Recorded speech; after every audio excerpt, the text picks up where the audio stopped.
Hello बच्चों, मैं नेहा खंडेलवाल आपका स्वागत करती हूँ। बच्चों, हम पढ़ रहे हैं कक्षा 4 और गणित विषय में हमारा 7वां अध्याय है सममिति। बच्चों, आज हम प्रश्नावली 7 के प्रश्न नंबर 4 से हल करेंगे। तो बच्चों देखिए हमारा प्रश्न नंबर 4। यहाँ लिखा हुआ है, नीचे दिए गए चित्रों में सममित रेखा पर चित्रों को पूरा कीजिए। बच्चों, यहाँ पर कुछ चित्र दिए गए हैं और उनमें सममित रेखा खींची गई है।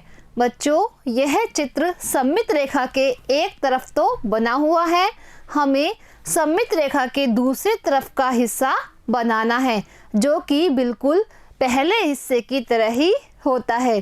तो करते हैं बच्चों इसको हम पूरा। देखिए बच्चों, यहाँ पर इस तरह की आकृति बनी हुई है। हम सममित रेखा के दूसरी तरफ भी इसी तरह की आकृति बनाएंगे। देखिए बच्चों, यह चित्र पूरा हो गया है। अब दूसरा चित्र देखिए बच्चों, यहाँ पर यह सममित रेखा और इसके बाईं तरफ की आकृति बनी हुई है। हमें सममित रेखा के दाएं तरफ भी इसी तरह की आकृति बनाकर इस चित्र को पूरा करना है। तो हमने इस तरह की आकृति यहाँ पर बना दी है। अब यह चित्र पूरा हो गया है। अब देखिए बच्चों तीसरा चित्र, इसमें सममित रेखा के दाईं तरफ का चित्र हमें पूरा करना है। तो हमने किया इस तरह से इस चित्र को पूरा। देखिए बच्चों, ये सभी चित्र सममित चित्र है, क्योंकि इसमें सममित रेखा के बाईं तरफ और दाईं तरफ के भाग बिल्कुल बराबर एक जैसे दिखाई दे रहे हैं। अब बच्चों करते हैं हम चौथा चित्र पूरा। बच्चों, यहाँ पर यह है सममित रेखा और इस सममित रेखा के इधर वाला हिस्सा हमने पूरा कर दिया है। अब यह चित्र पूरा हो गया है। अब बच्चों पांचवा चित्र करते हैं। बच्चों, यहाँ पर यह है सममित रेखा, इसके बाईं तरफ का भाग बना हुआ है, हमें दाईं तरफ का भाग बनाना है। अब बच्चों करते हैं अगला चित्र पूरा। यहाँ पर है छठवां चित्र, इसमें सममित रेखा के बाईं तरफ का चित्र बना हुआ है, हमें सममित रेखा के दाईं तरफ का भाग बना के इस चित्र को पूरा करना है। तो करते हैं बच्चों इस तरह से इसको पूरा। अब देखिए बच्चों, यह एक पूरा चित्र बन गया है। अब बच्चों करते हैं हमारा अगला प्रश्न। यहाँ है प्रश्न नंबर 5। इसमें लिखा हुआ है, अंग्रेजी वर्णमाला के अक्षरों में सममित रेखाएं ढूंढिए और नीचे दी गई तालिका को भरिए।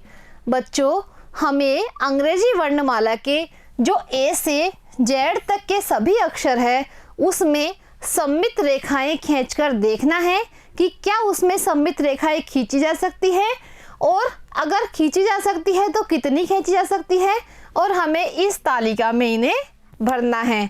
तो बच्चों, अगर कोई अक्षर ऐसा है जिसमें एक भी सममित रेखा नहीं खींची जा सकती है तो वो आएगा कोई नहीं वाली तालिका में। अगर किसी अक्षर में एक सममित रेखा खींची जा सकती है तो वो आएगा एक सममित रेखा वाली तालिका में। अगर किसी अक्षर में दो सममित रेखाएं खींची जा सकती है तो वह आएगा 2 वाली तालिका में, और 3 या 3 से अधिक सममित रेखा वाले अक्षर को हम लिखेंगे इस पंक्ति में। तो करते हैं बच्चों, सबसे पहले हम देखते हैं कि ए में सममित रेखाएं खींची जा सकती है या नहीं, और अगर खींची जा सकती है तो कितनी। तो देखिए बच्चों, जो ए अक्षर है उसमें हम एक सममित रेखा खींच सकते हैं, तो ए को हम लिखेंगे यहाँ। अब बच्चों देखिए बी में भी एक सममित रेखा खींची जा सकती है, तो बी भी आएगा यहाँ।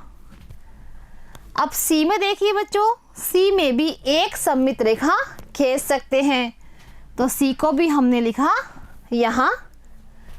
डी में देखिए बच्चों, एक ही सममित रेखा खींच रही है, तो हमने डी को लिखा यहाँ। अब बच्चों ई में भी एक सममित रेखा खींच रही है, तो ई को भी हम लिखेंगे यहाँ।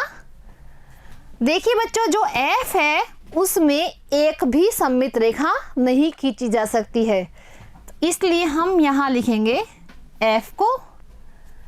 जी में भी बच्चों एक भी सममित रेखा नहीं खींच सकती है, तो जी को भी हमने यहाँ लिख दिया है।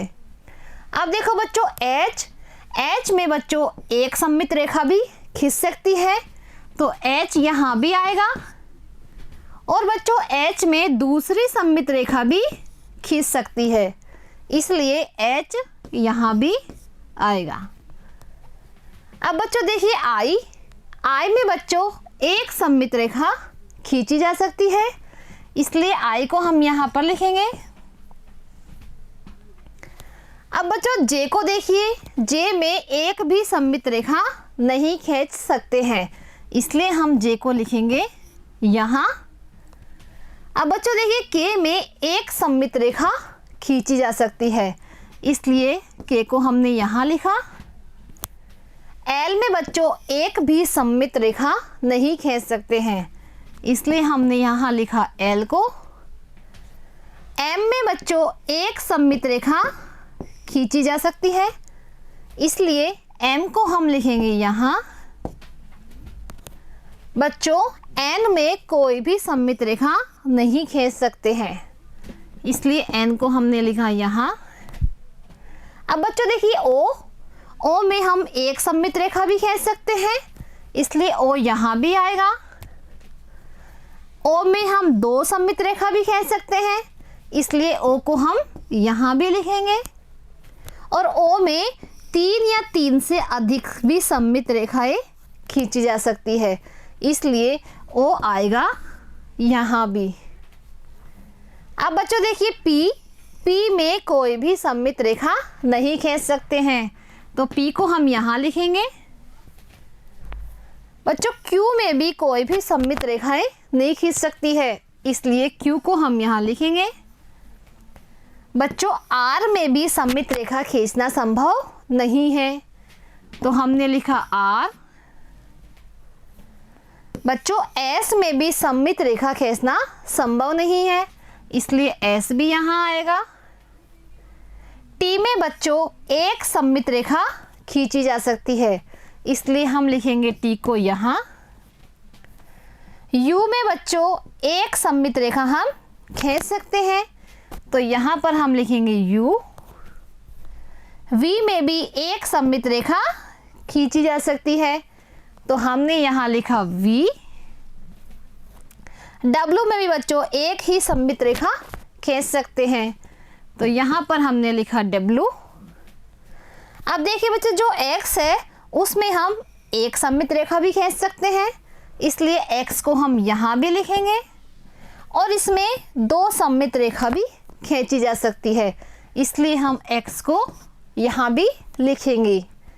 अब बच्चों देखिए वाई में एक सममित रेखा खींची जा सकती है, इसलिए हम लिखेंगे वाई को एक सममित रेखा वाली लाइन में। अब देखिए बच्चों जेड में सममित रेखा खींचना संभव नहीं है, क्योंकि अगर हम यहाँ पर इसमें सममित रेखा खींचते हैं तो इसका ऊपर वाला हिस्सा और नीचे वाले हिस्से का आकार अलग तरह का दिखाई दे रहा है, इसलिए जेड को हम लिखेंगे यहाँ। तो बच्चों आज हमने जो हमारी प्रश्नावली 7 थी उसे पूरा किया है। मिलते हैं बच्चों अगली कक्षा में एक नए अध्याय के साथ। आज के लिए इतना ही। धन्यवाद।